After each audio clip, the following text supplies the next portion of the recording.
বিসমিল্লাহির রহমানির রহিম। আসসালামু আলাইকুম। ফরিদপুর সরকারি বালিকা উচ্চ বিদ্যালয় অনলাইন ক্লাস থেকে সকলকে স্বাগতম জানাচ্ছি। আমি মোহাম্মদ সাইদুর রহমান, সহকারী শিক্ষক, ফরিদপুর সরকারি বালিকা উচ্চ বিদ্যালয়। প্রিয় শিক্ষার্থীবৃন্দ, নিশ্চয়ই তোমরা ভালো আছো। গত ক্লাসে আমি ষষ্ঠ শ্রেণীর বিজ্ঞান নিয়ে আলোচনা করেছিলাম অষ্টম অধ্যায়। মিশ্রণের যে পর্যন্ত আলোচনা করেছিলাম, মিশ্রণ, এরপর সমসত্ব মিশ্রণ, অসমসত্ব মিশ্রণ, দ্রবণ, দ্রব, এরপর দ্রাবক। আজকে আমি এর পরের থেকে আলোচনায় আসব দ্রাবক থেকে। এটা হলো মিশ্রণের চ্যাপ্টার, দ্রাবক। তাহলে দ্রাবকের সংজ্ঞাটা আমরা জেনে নেই। সবাই খাতা কলম ধরো। দ্রাবক,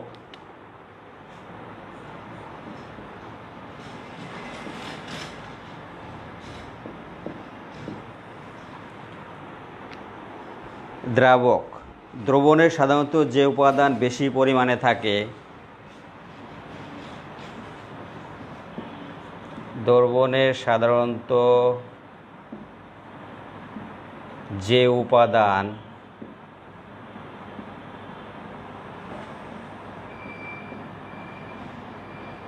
বেশি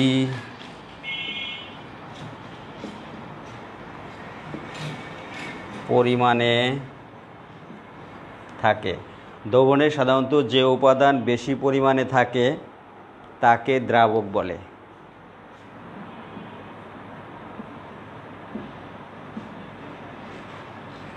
তাকে দ্রাবক বলে।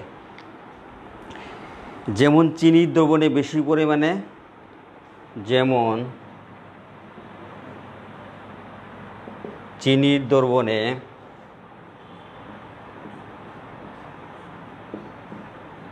চিনির দ্রবণে বেশি পরিমাণ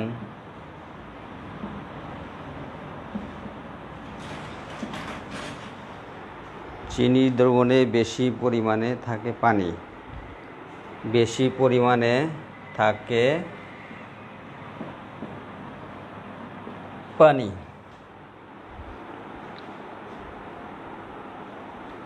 আর কম পরিমাণে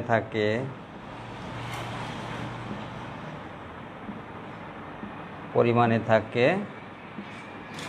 চিনি।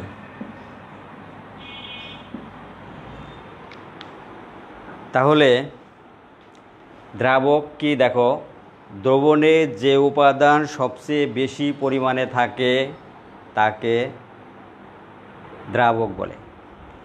যেমন চিনির একটা দ্রবণ, এই চিনির দ্রবণে সাধারণত দ্রাবক হিসাবে পানি থাকে বেশি এবং চিনি থাকে কম। তাহলে এখানে পানি হলো দ্রাবক আর চিনিটা হলো দ্রবক। তাহলে এই মিশ্রণে পানি থাকে বেশি এবং চিনি থাকে কম। তাহলে দ্রবণেরই হইতে পারে, সুতরাং আমরা লিখতে পারি দ্রবণ সমান হলো দ্রব যোগ দ্রাবক। দ্রব হলো চিনি, দ্রাবক হলো পানি। এই দ্রব এটা হলো চিনি আর দ্রাবক এটা হলো পানি। তাহলে চিনি এবং পানি এই দুইটা মিলে হলো তৈরি হয়েছে দ্রবণ, দ্রব আর দ্রাবক। আচ্ছা, এরপরে আমরা আসব জলীয় দ্রবণ।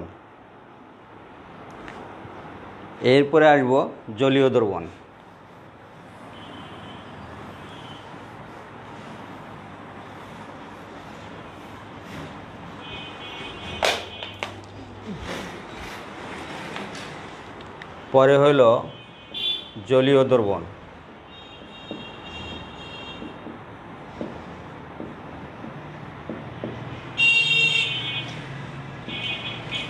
জলীয় দ্রবণ। যেসব দ্রবণে দ্রাবক হিসেবে পানি থাকে, যেসব দ্রবণে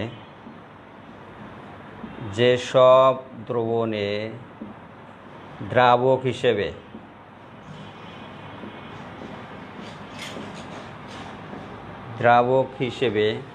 পানি থাকে,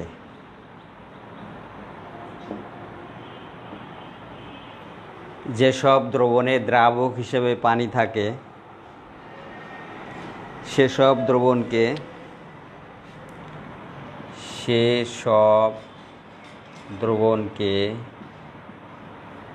জলীয় দ্রবণ বলে।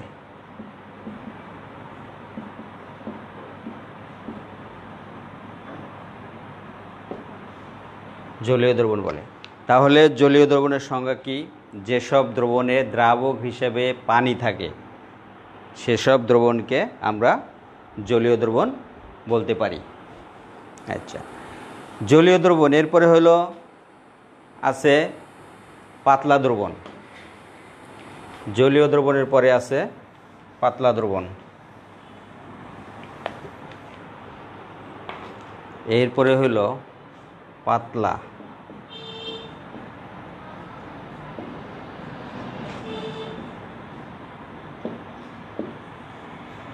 দ্রবণ। যে দ্রবণে অপেক্ষাকৃত দ্রব্যের পরিমাণ কম, যে দ্রবণে অপেক্ষাকৃত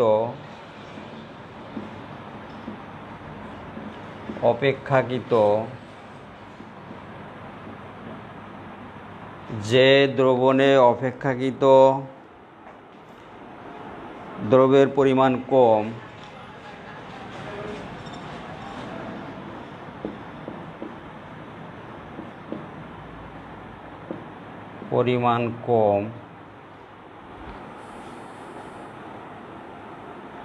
আর দ্রাবকের পরিমাণ বেশি থাকে,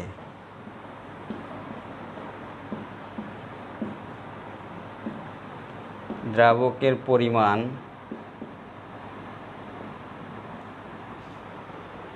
যে দ্রবণে অপেক্ষাকৃত দ্রব্যের পরিমাণ কম আর দ্রাবকের পরিমাণ বেশি থাকে তাকে পাতলা দ্রবণ বলে।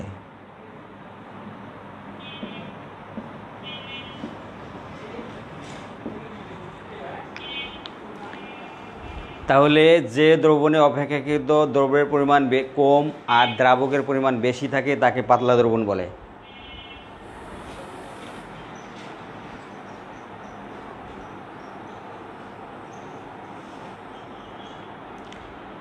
এরপরে পাতলা দ্রবণের পরে আসবো আমরা ঘন দ্রবণ। এরপরে হলো ঘন দ্রবণ।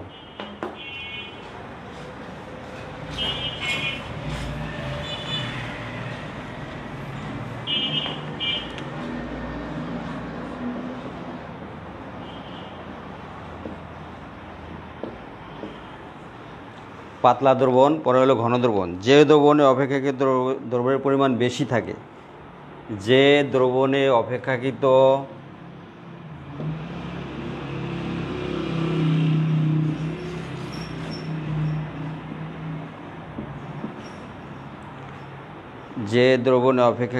দ্রব্যের পরিমাণ বেশি,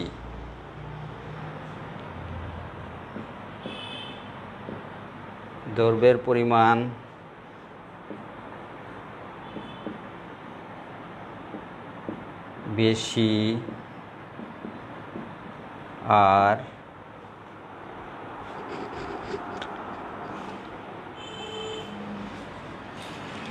দ্রাবকের পরিমাণ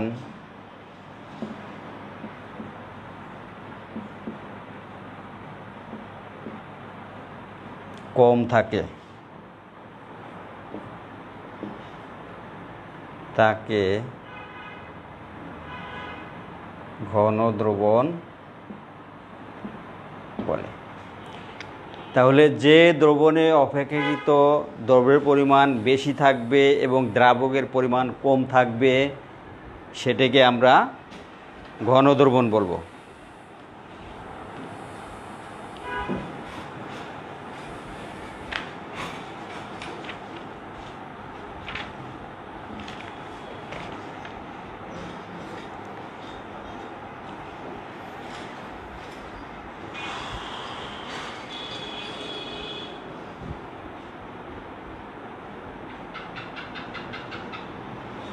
তাহলে ঘনদ্রবণ শেষ।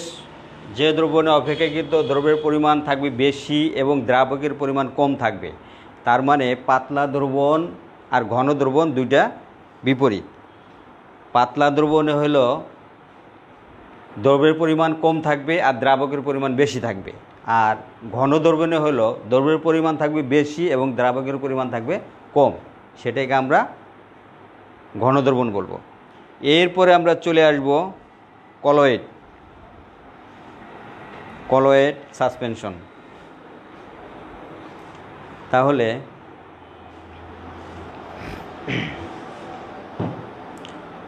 কলয়েড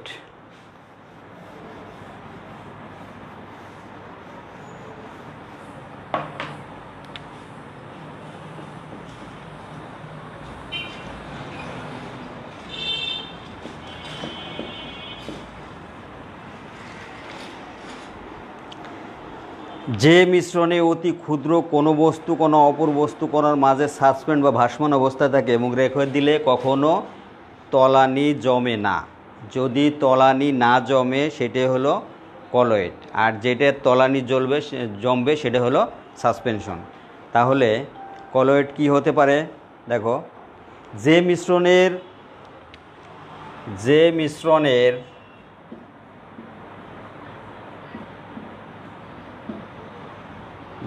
মিশ্রণের অতি ক্ষুদ্র কোনো বস্তুকণা অতি ক্ষুদ্র কোনো বস্তুকণা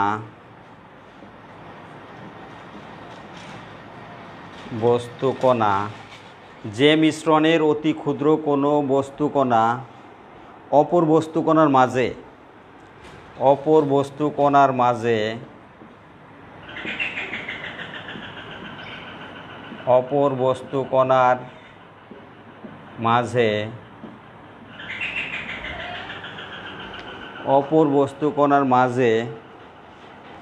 সাসপেন্ড বা ভাসমান অবস্থায় থাকে। সাসপেন্ড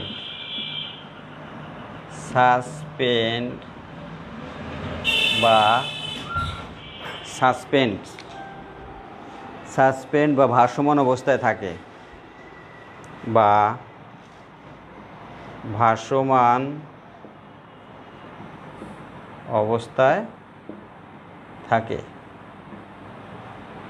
যে মিশ্রণের অতি ক্ষুদ্র কোনো বস্তুকণা অপর বস্তুকণার মাঝে সাসপেন্ড বা ভাসমান অবস্থায় থাকে এবং রেখে দিলে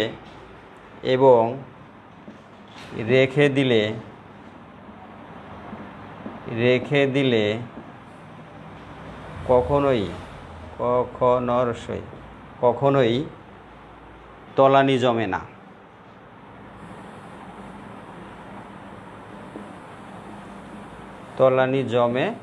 না।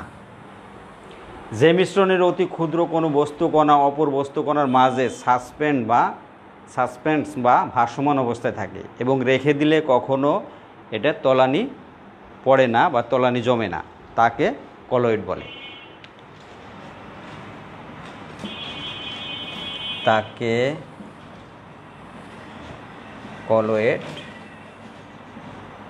বলে। তাহলে এই কলয়েডের উদাহরণ হইতে পারে, উদাহরণ হিসাবে আমরা দিতে পারি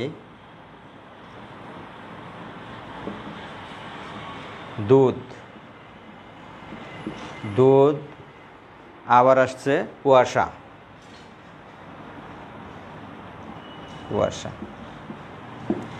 কারণ দুধের ভিতর যে অতি ক্ষুদ্র কণা আছে এগুলো একটি আরেকটি বস্তুকণার মাঝে সাসপেন্ড বা ভাসমান অবস্থায় থাকবে, রেখে দিলে কখনো নিচে তলানি পড়ে না বা জমে না, সেটাই হলো তোমার কলয়েড। এরপর কুয়াশাও ঠিক একই রকম কলয়েড। এরপরে আমরা আসব সাসপেনশন। কলয়েড, এরপরে সাসপেনশন।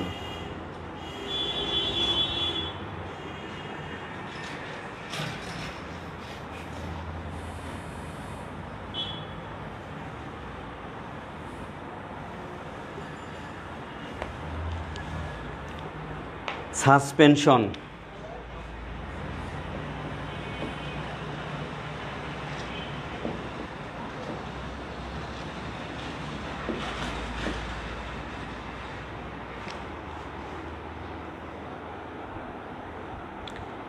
তাহলে সাসপেনশন হলো তোমার যে বস্তুকণা বা যে মিশ্রণের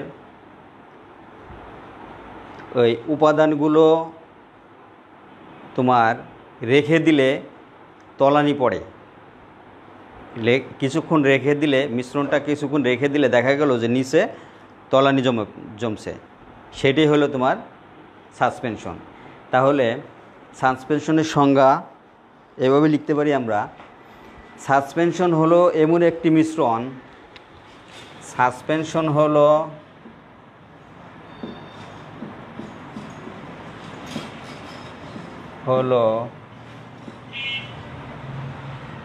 এমন একটি মিশ্রণ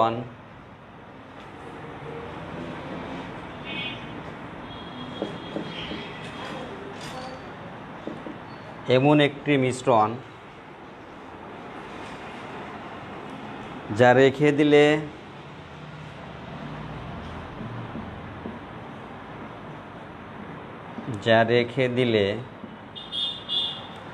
সাসপেনশন হলো এমন একটি মিশ্রণ যা রেখে দিলে উপাদানসমূহ আংশিকভাবে আলাদা হয়ে যায়।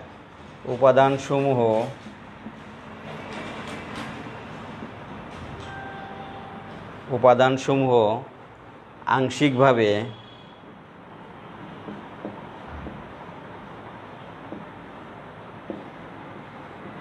আলাদা হয়ে যায়।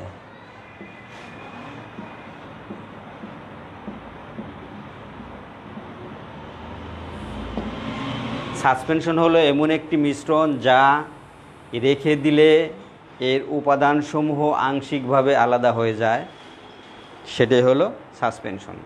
তাহলে সাসপেনশন হতে পারে বিভিন্ন ধরনের স্রাব, যেমন অ্যান্টিবায়োটিক স্রাব আছে, যেটা ওটার ভিতর পাউডার জাতীয় থাকে এবং পানি গরম করে ঠান্ডা করে ওটার ভিতর ঢালতে হয় এবং ওটাকে মিক্সড করতে হয়, বোতলের ভিতর দিয়ে মিক্সড করতে হয়। মিক্সড করলে ওটা একটা সাসপেনশন তৈরি হলো। এই সাসপেনশনটা যখন ওই খাওয়ানো হয় তখন বোতলটাকে ঝাঁকি দিতে হয়, ঝাঁকি দিয়ে মিশ্রণগুলো মিশে তারপরে ওষুধটা খাওয়ানো হয়। আর এই সাসপেনশনটা তৈরি করার পর যদি তুমি রেখে দিলে দেখা যাবে যে কিছুক্ষণ পর নিচে তলানি জমা পড়ছে এবং উপাদানগুলো আংশিকভাবে আলাদা হয়ে গেছে। তাহলে এগুলো হলো সাসপেনশন।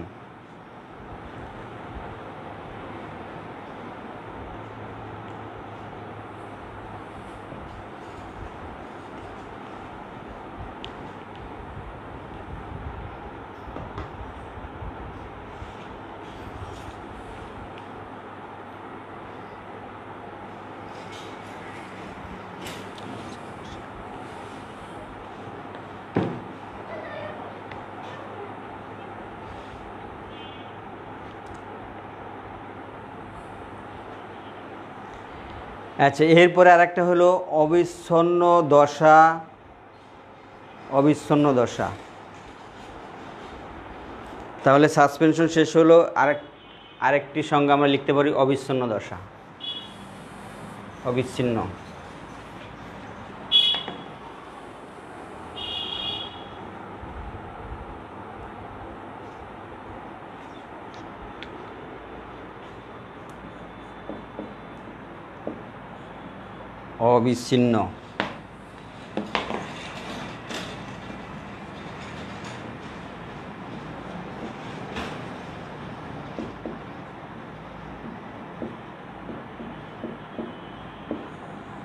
অবিচ্ছিন্ন দশা। কলয়েডের যেটি প্রধান উপাদান,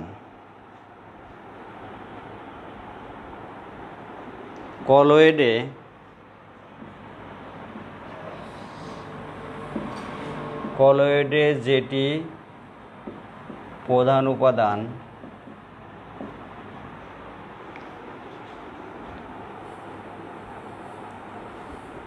উপাদান যা বা যেটি বেশি পরিমাণে থাকে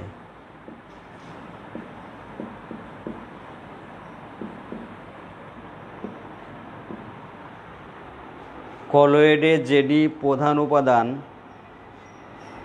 বা পরিমাণে বেশি থাকে তাকে অবিচ্ছিন্ন বা বেশি পরিমাণে থাকে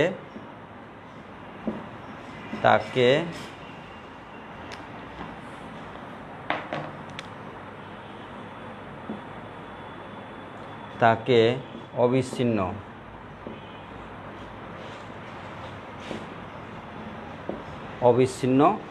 দশা বলে।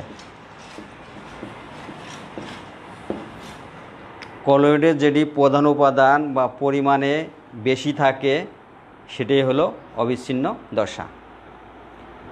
তাহলে আজকে এই চ্যাপ্টার মোটামুটি গত ক্লাস এবং এই ক্লাস দিয়ে মোটামুটি শেষ হয়ে গেল। পরবর্তী ক্লাসে আমরা অন্য আরেকটি চ্যাপ্টার নিয়ে আলোচনা করব। তাহলে আজকে এ পর্যন্ত। তোমরা ভালো থেকো, সুস্থ থেকো এবং ভালো মতো লেখাপড়া করো। ধন্যবাদ সকলকে।